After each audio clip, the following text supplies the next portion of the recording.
primário dos excedentes produtivos existentes na Ásia como um todo e, em particular, na China. A China, o principal mercado de importações brasileiras, enviou ao país no primeiro mês do ano 48,6% a mais de produtos têxteis do que no mesmo período de 2008.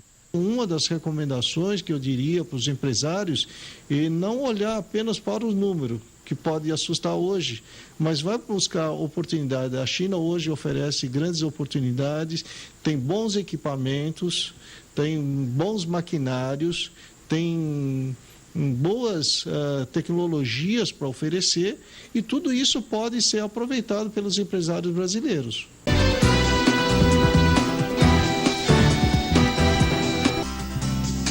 São 6h17.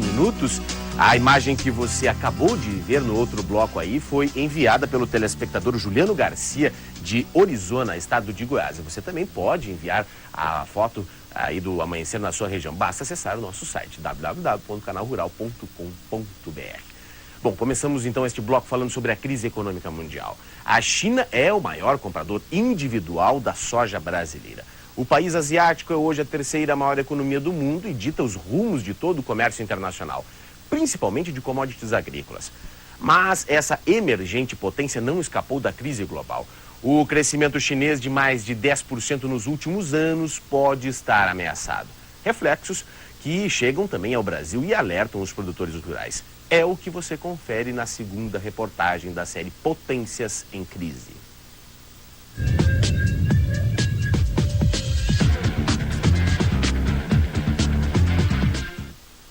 Investir aqui e colher os lucros que vêm de fora. É o que Paulo tem feito nos últimos anos. Produtor de soja há mais de 30 anos, ele também tem uma empresa. Das 250 mil sacas que produz no norte do Paraná, 30% são comercializadas em contratos de exportação e grande parte vai para a China. Nós consideramos a China como o parceiro ideal no que se refere à cultura da soja. Então, nós acreditamos muito nessa, vamos dizer, nessa parceria com a China, sendo o nosso comprador. Mas o parceiro ideal não ficou imune às turbulências da crise financeira. Algumas previsões pessimistas apontam que o crescimento da economia chinesa deve ficar próximo dos 6,5% este ano. Parece um bom resultado, mas é pouco se comparado ao desempenho dos últimos anos. Em 2007, o crescimento foi de 13% e no ano passado, as riquezas da China avançaram 9%. Outro sinal da crise é o desemprego, que até o fim de 2009 deve atingir o maior nível dos últimos 10 anos. Entender os reflexos que esses números podem ter ao redor do mundo não é difícil. Basta considerar que o país asiático é responsável por 8% de todo o comércio internacional. Comércio que também foi afetado pela crise global. Em janeiro deste ano, as exportações chinesas caíram mais de 17% e as importações 43%. Mas apesar do que os números podem demonstrar, na opinião de alguns especialistas, as vendas brasileiras para o país asiático não devem ser prejudicadas por causa da crise. O presidente da Câmara Brasil-China explica que o governo chinês agiu rápido com os primeiros sinais da crise financeira. A China agiu de uma forma mais rápida porque ela conta com uma população imensa, tem uma reserva muito grande de dinheiro para poder alavancar uma economia e já vem o governo chinês praticamente um ano atrás prevendo que tinha que desacelerar um pouquinho a economia, voltando essa economia mais para o crescimento interno. Além disso, segundo os especialistas, o poder aquisitivo e o nível de consumo dos chineses mudou muito nos últimos anos. E uma população de 1 bilhão e 300 milhões de pessoas precisa continuar a comer. Demanda que a China não consegue atender sozinha. No caso da soja, o país asiático é fundamental para o Brasil. A cada ano, vendemos o equivalente a 6,1 bilhões de dólares para lá. 1/4 de toda a soja que os chineses consomem sai de terras brasileiras. O presidente da Associação Nacional dos Exportadores de Cereais segue confiante no mercado chinês, mesmo com a crise. Se você estudar diversos cenários, no pior cenário, a China ainda cresce, né? O consumo da China ainda cresce. enquanto na Europa, por exemplo, no pior cenário, ela fica negativa. Para 2009, a perspectiva é que o Brasil venda para a China pelo menos a mesma quantidade de soja do ano passado, 12,5 milhões de toneladas. E se considerar a grande seca enfrentada pela Argentina, que deverá fornecer menos grãos para o país asiático, as portas para o Brasil podem se abrir ainda mais. Nós sentimos que essa crise atingiu todo mundo e é claro que vai atingir a China e também vai atingir o Brasil. Agora, nós acreditamos que eles continuem comprando soja nossa, talvez diminui um pouco o ritmo, mas vai ser ainda o grande parceiro, o grande comprador da China, o que nos deixa mais ou menos tranquilo com relação, nós que somos produtores de soja. E para falar sobre os reflexos da crise da economia chinesa no Brasil, nós vamos conversar agora por telefone com o analista de mercado, Rodrigo Maciel. Rodrigo, como vimos na reportagem aí, a China é o maior comprador da soja brasileira. Que análise a gente pode fazer deste cenário em meio à crise mundial? Bom dia. Bom dia. Bom, acho que a boa notícia que eu posso dar para todos os interessados, os produtores de soja, é que a China vai muito bem. A economia chinesa está enfrentando essa crise com previsões de crescimento de 7%, alguns falam em 7,5% e chegam a falar até 8%. Quer dizer, um país que no meio de uma crise mundial deve crescer acima de 7%, isso é um espetáculo. Em relação à soja, o que a gente tem percebido, na verdade, no mês de janeiro e fevereiro, foi uma explosão da venda da soja brasileira para a China.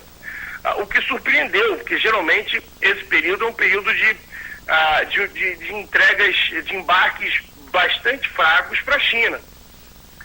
E as estimativas que a gente tem visto, a Abiov, que é uma associação do setor, está falando de um crescimento superior de 10% dos embarques de soja para a China. Isso comprova que a fome da China para a soja, ela não vai reduzir. Você tem uma população que se alimenta melhor, em razão de salários que cresceram nos últimos 5, 10 anos. E esse movimento ele não vai cessar, ao contrário, esse é um movimento que continua. E isso vai ser muito importante para o Brasil. Certo. Bom, a seca na Argentina, de alguma maneira, pode ajudar aí as exportações brasileiras de soja à China? Sem dúvida, a Argentina é um grande fornecedor, junto com o Brasil e Estados Unidos, um grande fornecedor de soja para a China. Como eu falei, o apetite chinês não reduz.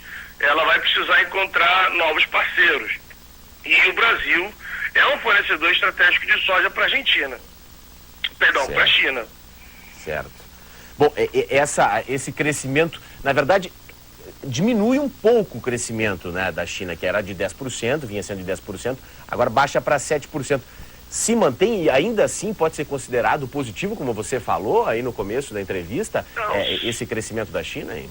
Sem dúvida. A China vem crescendo acima de 10% desde 2002. Tá?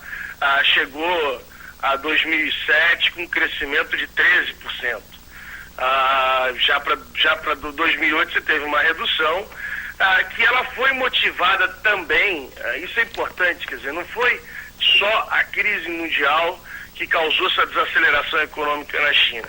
A China, a partir de 2007, ela lançou um conjunto enorme de medidas para tentar conter o crescimento, visando combater a inflação. Você teve um período inflacionário muito forte na China, que começou, na verdade, com uma inflação de alimentos, somente na carne de porco, aquela síndrome da orelha azul, que abateu milhares de porcos na China. Ela se espalhou para outros alimentos e acabou contaminando o sistema. O governo chinês lançou um pacote de medidas enormes, inclusive contenção de crédito no país, para tentar desacelerar. E teve um resultado esperado no início de 2008. Acontece que a crise mundial acentuou esse quadro e você teve uma desaceleração maior do que eles previam. 2009 ainda é afetado por esse pacote de medidas para reduzir crescimento, para desacelerar, mais a crise mundial. O que a China está tentando fazer para reverter esse quadro, para conseguir manter um crescimento acelerado? seria exatamente você aumentar o crédito no país. Então você já percebeu que em janeiro o volume de empréstimos cresceu absurdamente, e aumentar o investimento público, aumentar os gastos públicos em infraestrutura, em grandes obras e tal. Perfeito. Isso tudo, alguns analistas fazem a previsão, como eu falei, de um crescimento entre 6% e 8%. Os mais otimistas falam em 7,5% a 8%, dizendo que a China vai ser hábil o bastante para implementar esses investimentos em infraestrutura rapidamente. Quer dizer, uma mensagem positiva, então, né, Rodrigo? Uma mensagem positiva, então, aos agricultores brasileiros e exportadores de soja à China. Rodrigo, muito obrigado pela participação aqui no Bom Dia Campo, trazendo, então, portanto, essas informações a respeito da situação econômica da China pós-crise mundial, ou em meio à crise mundial.